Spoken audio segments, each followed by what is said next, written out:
کیونکہ پاکستان کی آرمی پاکستان کو رن کرتی ہے، پرائم منسٹر نہیں کرتا۔ سندھی کرانے کے لیے دباؤ یہی تھا کہ ہم پہ ایئر اٹیک ہو رہا ہے، ورلڈ مارکیٹ میں آپ کا ٹریڈ گر جاتا ہے، چائنیز پروڈکٹ کا نام اگر بدنام ہو تو چائنیز کو بھی فکر آئے گی۔ پاکستان نے قبول کر لیا ہے۔ تو آپ کو بتا دوں ریالٹی کیا ہے۔ ریالٹی یہ ہے، پاکستان کا پرائم منسٹر وہی اسٹیٹمنٹ بنائے گا جو آرمی چیف بولے گا۔ اگر آرمی چیف بولے گا یہ نہیں بولو تو وہ نہیں بولے گا، کیونکہ پاکستان کی آرمی پاکستان کو رن کرتی ہے، پرائم منسٹر نہیں کرتا۔ دوسری بات یہ ہے کہ اب وہ ایڈمٹ کر رہے ہیں کہ پاکستان ہمارے بیسز پہ، نورگاں بیس پہ، سرگودا پہ اور باقی بیسز پہ حملہ کیا ہے، اور ہمارے کئی بڑا مال کا نقصان ہوا ہے، کنسٹرکشن کا نقصان ہوا ہے، رن ویز کا نقصان ہوا ہے، کرانا ہلز میں اٹیک ہوا، سرگودا وہاں نقصان ہوا۔ ماننے لگ گئے ہیں۔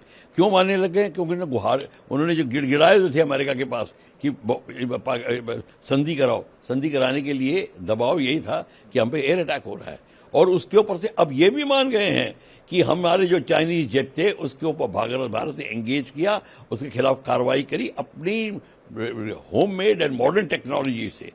تو اس کو جیسے ان کے جتنے بھی جہاز تھے ان کو ان کی میزائل جو آئیں ان کو کس طریقے سے ہم نے نیگیٹ کیا، MQ-9 جو بھی ہے ان کی میزائل، کئی میزائل آئیں ان کو ہم نے نیگیٹ کیا۔ جہازوں کو کیا کہتے ہیں، ان کے جہاز اتنے ایفیشینٹ نہیں پروو ہوئے، J-17 J-20 J-10 وغیرہ جتنے کی وہ کہتے ہیں۔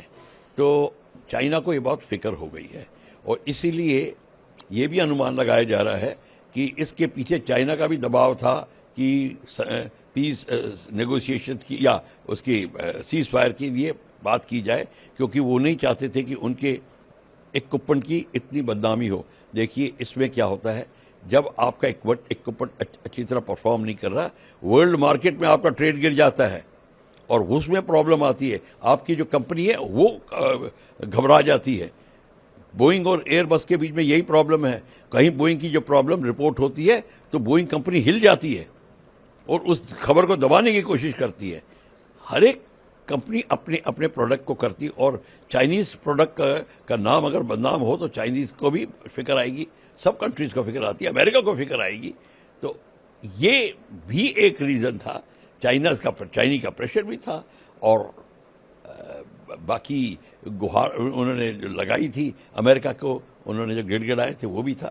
سو سم ٹوٹل بات یہ ہے کہ پاکستان نے قبول کر لیا ہے کہ جب پرائم منسٹر قبول کرتا ہے تو مطلب دنیا کو پرائم منسٹر کی آواز اور اسٹیٹمنٹ زیادہ پسند ہوتا ہے۔ تو انہوں نے کہا ہاں اب پاکستان منظور کر رہا ہے۔ اس کا مطلب یہ ہے ہمارا جو ابھیان ہے آتم نربھر بھارت، وہ بالکل صحیح اور کھرا اتر رہا ہے۔ ہم نے جہاں بھی اٹیک کیا، برہموس میزائل، آکاش، یہ سب ہمارے ہوم میڈ ہیں یا جوائنٹ وینچر یا ہوم میڈ ہیں، ہم نے بنائے ہیں۔ اس کی خاصیت یہی ہے، اور جو ہم نے باہر سے بھی لیا ہے ان کو اس اب دائرے میں امیلگمیٹ کر کے، کوآرڈینیٹ کر کے ہم نے استعمال کیا۔ تو یہ بھارت کی اپلبدھی ہے، اور یہ بھارت کے جو ہم کو سکسیس حاصل ہوئی ہے، یہ اس کا نمونہ ہے۔ برہموس میزائل سر کافی استعمال کی گئی ہے۔ یہ برہموس میزائل سب سے بڑا ہے، یہ ہے کروز میزائل۔ کروز میزائل نہیں، یہ بیلسٹک میزائل نہیں ہے، جس طرح کی لوگ کہتے ہیں کہ بیلسٹک میزائل بھارت نے استعمال کی، بھارت میں نہیں۔ یہ کروز میزائل وہ ہوتی ہے جو دھراتل سے اوپر یہاں تک کہ 3 میٹر 10 میٹر، اس سے بھی نہیں، 3 میٹر سے بھی نیچے یہ فلائی کر سکتی ہے، ہگنگ دا گراؤنڈ، اور سپر سونک سپیڈ پہ۔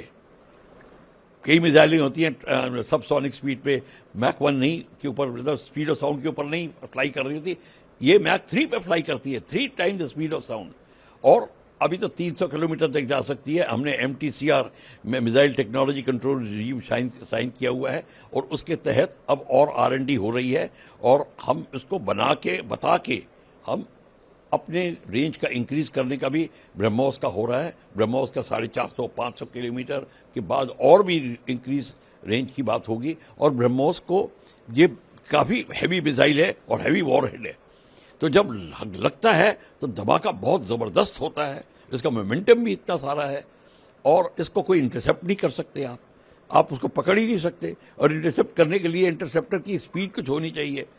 دیکھیے جب آپ رڈار کو میزائل کو پکڑتے ہیں تو آپ کا جو ویپن لانچر ہے اس کو پتا ہونا چاہیے میں کہاں پہ میزائل فائر کروں کہ انٹرسپٹ یہ ہوگا. آپ اس ڈائریکشن میں جا رہے ہیں تو یہاں پہ ایم کرے گا تاکہ آپ کا کانٹیکٹ پوائنٹ یہ ہوگا. اس کا آپ کیلکولیٹ ہی نہیں کر سکتے کیونکہ ایک تو آپ دیکھ ہی نہیں رہے یہ کہاں سے آ رہی ہے, یہ لو فلائی کرتی ہے. یہ بات جو ہے یہ بہت پرابلم ہے, اور اس کی رینج اتنی ہے کہ آپ کا ایئر کرافٹ جو ہے کو ٹارگٹ پہ جا کے نہیں فائر کرنا, آپ 200-250 کلومیٹر دور فائر کریے, اس کو لیے آپ اپنے بارڈر میں رہ کے فائر کر سکتے ہیں اور میزائل جا کے اپنا کام کرے گی. یہ بات ہے. ہم نے یہ تھوڑی کرے کہ ہم نے سرگودا کے اوپر ایئر کرافٹ لے کے گئے, نہیں, ہم پاکستان کے اوپر ایئر کرافٹ نہیں لے کے گئے. ہاں POK وغیرہ میں ہو سکتا ہے, وہاں نہیں لے کے گئے, وہاں پہ ہماری میزائلوں نے کام کیا. اور یہ خاصیت ہے کروز میزائل کا. یہ سی اسکیمنگ بھی ہوتی ہے, یہ ایئر لانچ بھی ہے, سمرین سی لانچ بھی ہے, گراؤنڈ لانچ بھی ہے, اور سمرین لانچ بھی بن رہی ہے. تو یہ ہے برہموس میزائل کا کمال. اب ہلکا بھی بنائیں گے تاکہ یہ بھی دیکھ رہے ہیں ابھی جہاز ایک میزائل لے جاتا ہے, اب یہ بھی پلان ہو رہا ہے کہ ایک جہاز 3 میزائل لے جائے ہلکا بنا کے اس کو.